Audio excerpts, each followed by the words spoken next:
Assalamualaikum warahmatullahi wabarakatuh.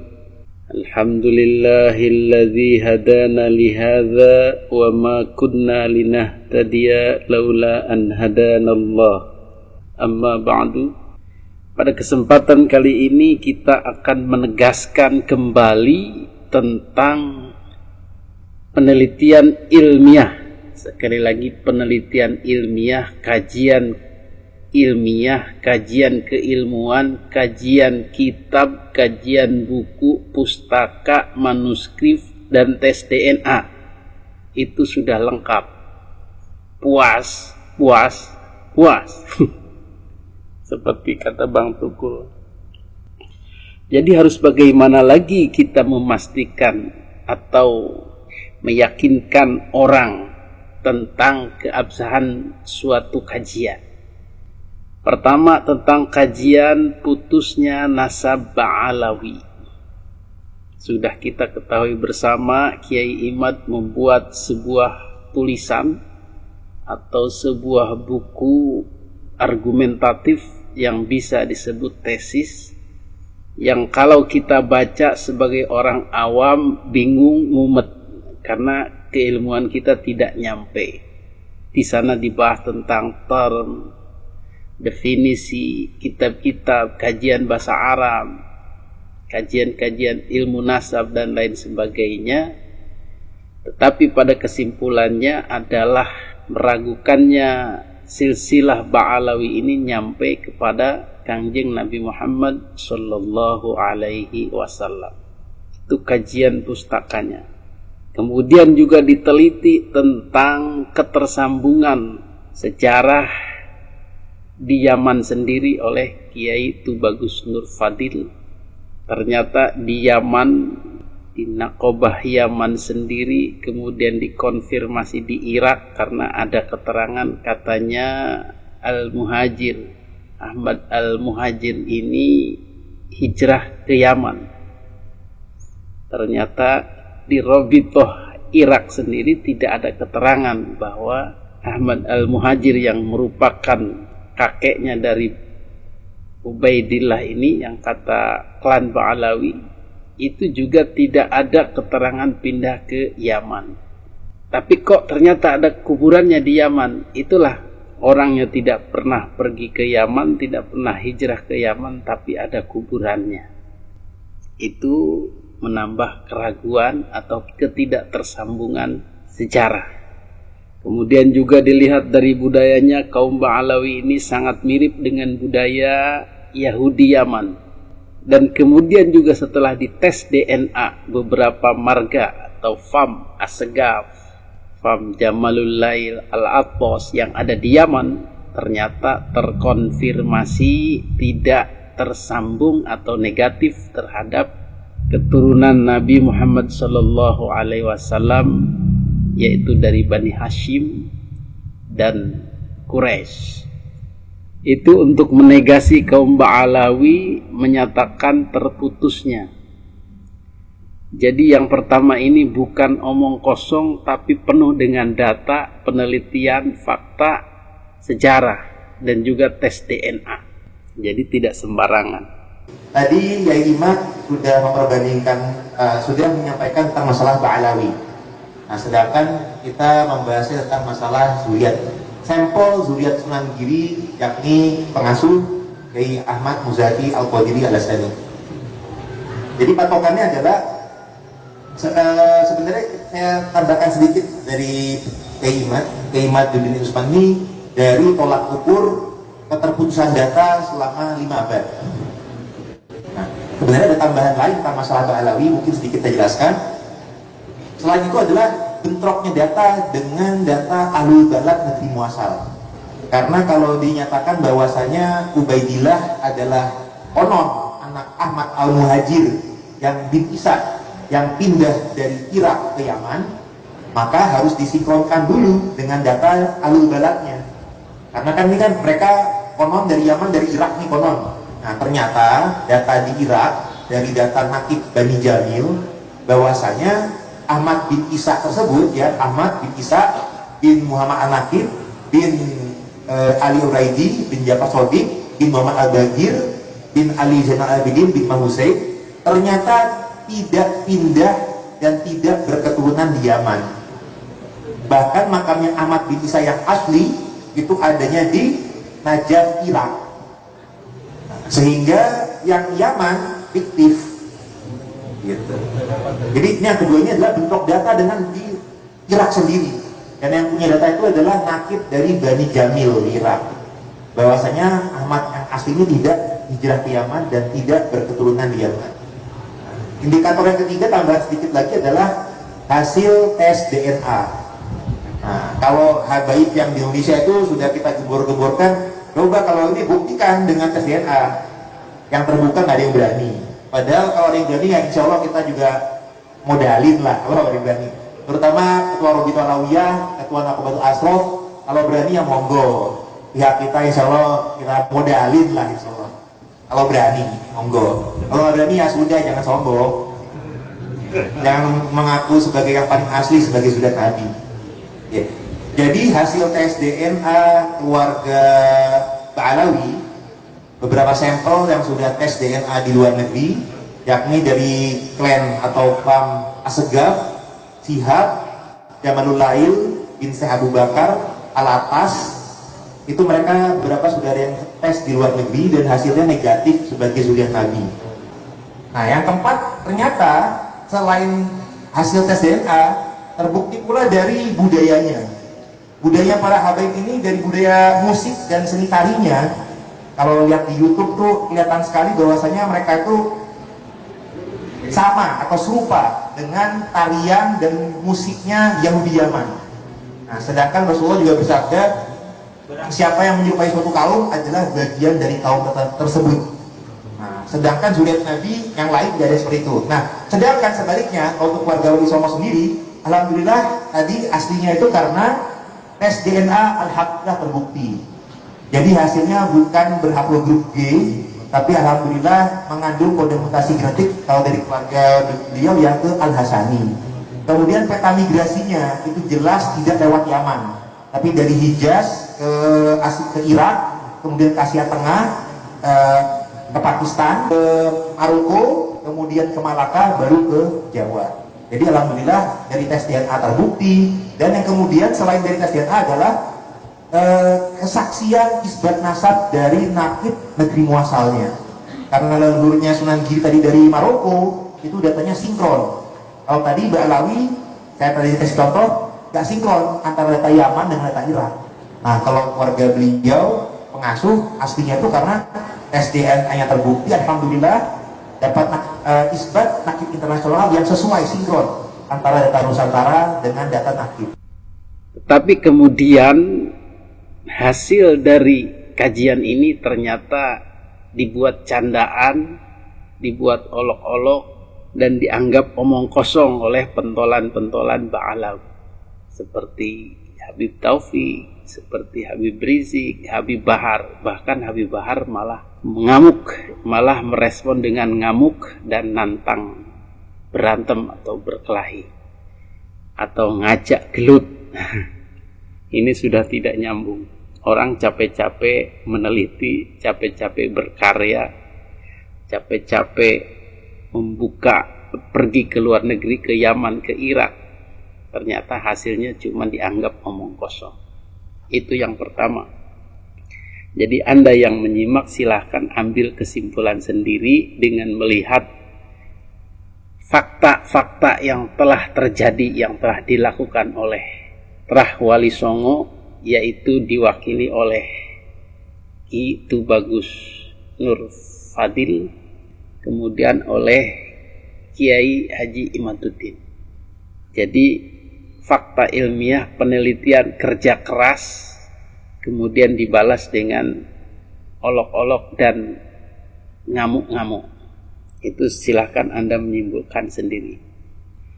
Yang kedua, tentang ketersambungan nasab Wali Songo, terutama Sunan Gunung Jati, yang ternyata setelah dikaji melalui bahsul masail mendatangkan seluruh terah wali songo kesultanan-kesultanan di Nusantara,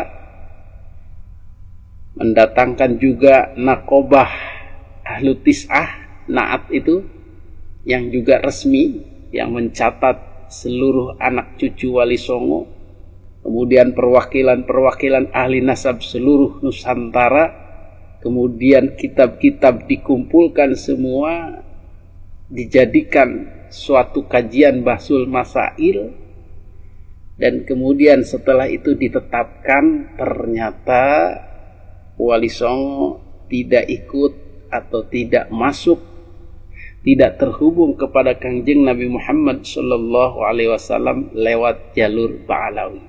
Saudaraku yang budiman yang dirahmati oleh Allah, berdasarkan hasil bahsul masail tentang nasab di Pondok Pesantren Benda Kerap Cirebon yang dilaksanakan pada tanggal 30 Juli 2023 bertepatan dengan hari Ahad kemarin, setelah dilakukan diskusi dan bedah nasab, baik dari kajian manuskrip, kitab nasab, isbat internasional, dan juga uji genetika tes DNA, yang dihadiri oleh banyak tokoh Dzurriyyah Wali Songo lintas keturunan Wali Songo, dan terutama keturunan langsung dari Sunan Gunung Jati, baik dari beberapa keturunan Kesultanan Cirebon dan beberapa keturunan dari Kesultanan Banten maupun di daerah lainnya seperti Purwakarta, Sukabumi, Garut, dan juga Aceh serta Campa. Turut hadir pada saat acara itu adalah satu, tentunya ketua panitia, yaitu Raden Noval Saifullah. Hadir juga ketua umum NAT, itu Nakobah, Asnaf, Aulia Tis'ah. Hadir bendaharanya Kiai Ilzamuddin Al-Qudusi dari Madura. Juga hadir juga ketua umumnya dan juga ketua LP3SN, yaitu Kiai Abdul Hanan Madura.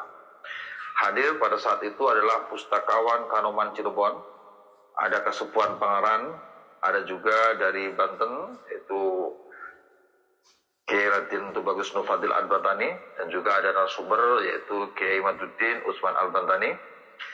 Hadir pada saat itu ada KRT Fakih Wiradiningrat dari Tlah Yogyakarta, dan juga ada RM Panji Nata Negara dari Tlah Jakarta juga.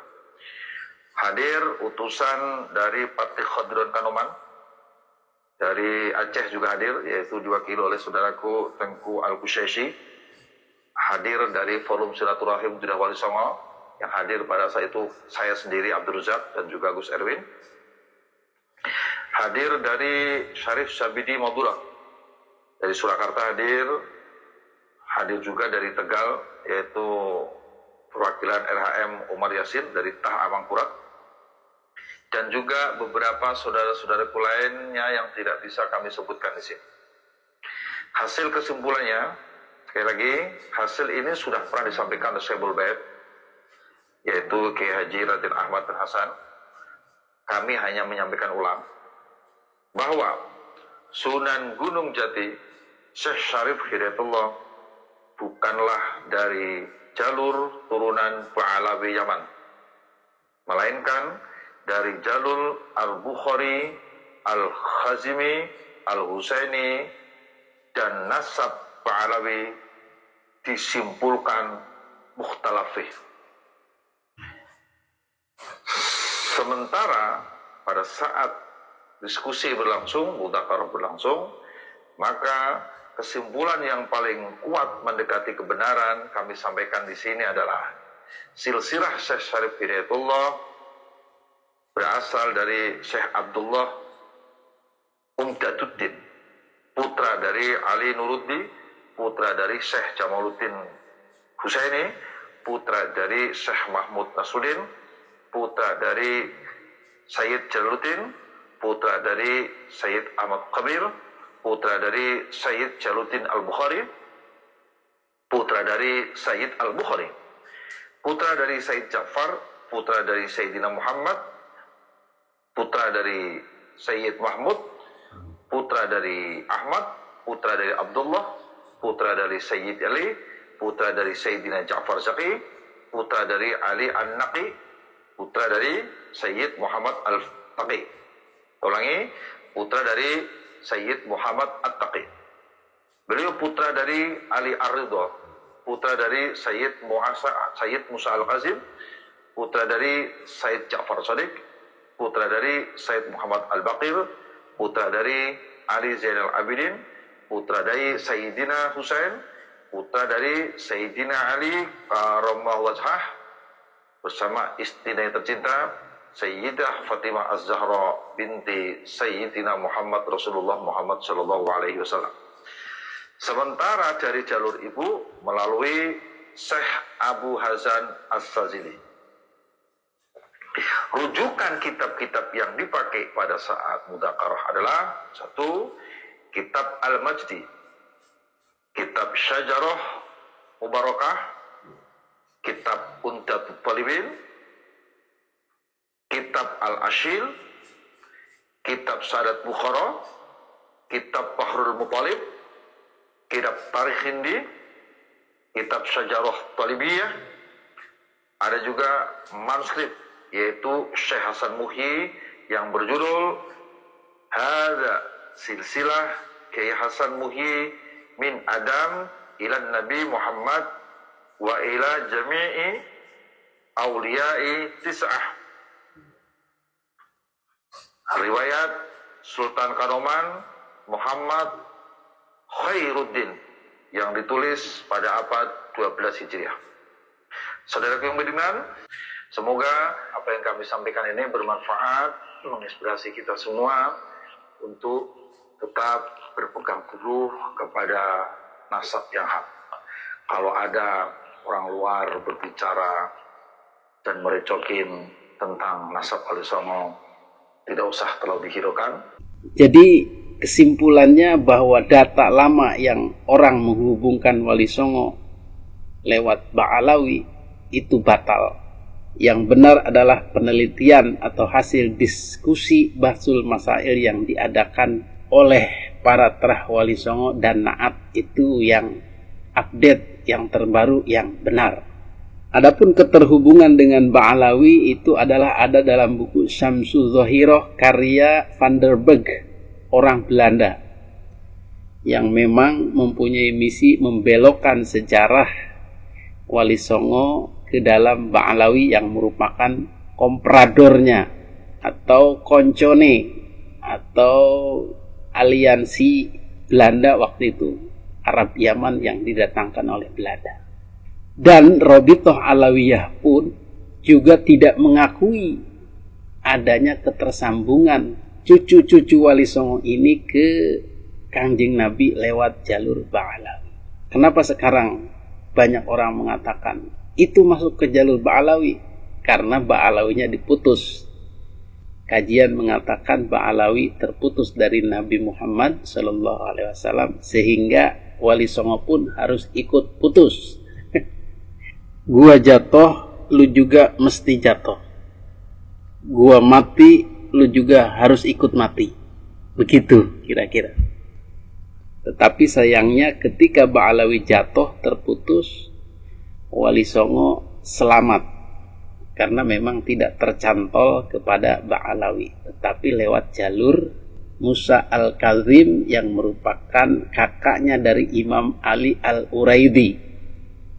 Kalau Ali Al-Uraidi merupakan jalur Ba'alawi, kalau Musa Al-Kazim bukan. Jadi berbeda kakek. Jadi hasil bahsul masail ini juga banyak ditanggapi oleh orang-orang dengan omong kosong, dengan berbicara seenaknya, saenake udele dewe. Seperti orang meracau, kesurupan, dan bicara ngawur. Itu tuduhan-tuduhan mereka. Ternyata setelah kita simak kronologisnya, bahsul masail ini tidak sembarangan, bukan kaleng-kaleng, bukan acara 1-2 orang kemudian jadi kesimpulan, bukan. Ini sudah sangat ilmiah. Maka kemudian 2 tanggapan itu pertama tanggapan putusnya Ba'alawi dijadikan olok-olok, bahkan ada yang kalap karena tidak melihat proses ilmiahnya, atau mereka merasa shock. Dan yang kedua, tersambungnya nasab Wali Songo ke Kangjeng Nabi Muhammad sallallahu alaihi wasallam lewat jalur Musa Al-Kazim juga menjadi bahan olok-olok, bahan tertawaan, atau mungkin ada yang kalap lagi, ngajak gelut lagi. Tetapi banyak komentar mengatakan itu kerjaan orang-orang PKI, Syiah, liberal, pokoknya orang-orang jahat ada di situ. Masya Allah, ini semua penelitian ilmiah, kajian Bahsul Masail ini dijawab dengan fitnahan, kata-kata ngawur, kata-kata provokasi, kata-kata hasutan. Ini sudah tidak sehat. Tetapi jika kita merenung, memikirkan kebaikan atas nama agama, nilai-nilai agama, maka kita bisa memegang mana yang waras, mana yang gila, mana yang memakai keilmuan, mana yang memakai emosi, mana yang tenang, mana yang panik. Akhirnya ketahuan mana yang asli atau mana yang palsu, mana yang begal, mana yang dibegal, mana yang merampok, mana yang dirampok. Nah, dari sini kita bisa mengambil kesimpulan dari sikap-sikapnya saja atau cara-cara bertindak mengambil keputusan. Mudah-mudahan ini bisa menjadikan mereka-mereka atau anda-anda yang bingung bisa menentukan mana yang dipilih, mana yang meyakinkan anda. Mudah-mudahan Allah tunjukkan mana yang benar itu benar, yang salah itu salah. Hadanallahu wa iyyakum ajma'in. Assalamualaikum warahmatullahi wabarakatuh.